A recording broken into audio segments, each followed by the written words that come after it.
ఒక 50-year-old female నా దగ్గరికి నిద్ర పట్టట్లేదు, బాగా గుండె దడలాగా అనిపిస్తుంది, సివియర్ స్వెట్టింగ్ లాగా అనిపిస్తుంది. అండ్ ఒకవేళ చాలా ట్రై చేసి 1 గంట 2 గంటలు బెడ్ మీద అటు ఇటు తిరిగి ఆ తర్వాత నిద్రపోవడానికి ట్రై చేసినా మధ్యలో ఊరికే మేల్కో వస్తుంది, ఎందుకు ఇలా జరుగుతుంది అని మన దగ్గరికి కన్సల్టేషన్కి రావడం జరిగింది. సో ఈ పేషెంట్ని ఇవాల్యుయేట్ చేసి చూసినప్పుడు తనకి లాంగ్ టైం నుంచి స్నోరింగ్ ప్రాబ్లం కూడా ఉంది.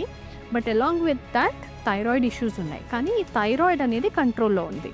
సో అగైన్ నిద్ర పట్టకపోవడము అనేది కొంచెం ఇన్సోమ్నియా ఆర్ నిద్ర లేమికి ఒక సిమ్టమ్. బట్ నిద్ర పోయిన తర్వాత కూడా క్వాలిటీ స్లీప్ లేదు లేదా మెయింటెనెన్స్ ఇష్యూస్ ఉంటున్నాయి అని అంటే అది స్లీప్ యాప్నియాకి సిమ్టమ్. స్లీప్ స్టడీ చేసినప్పుడు తనకి సివియర్ స్లీప్ యాప్నియా ఉంది.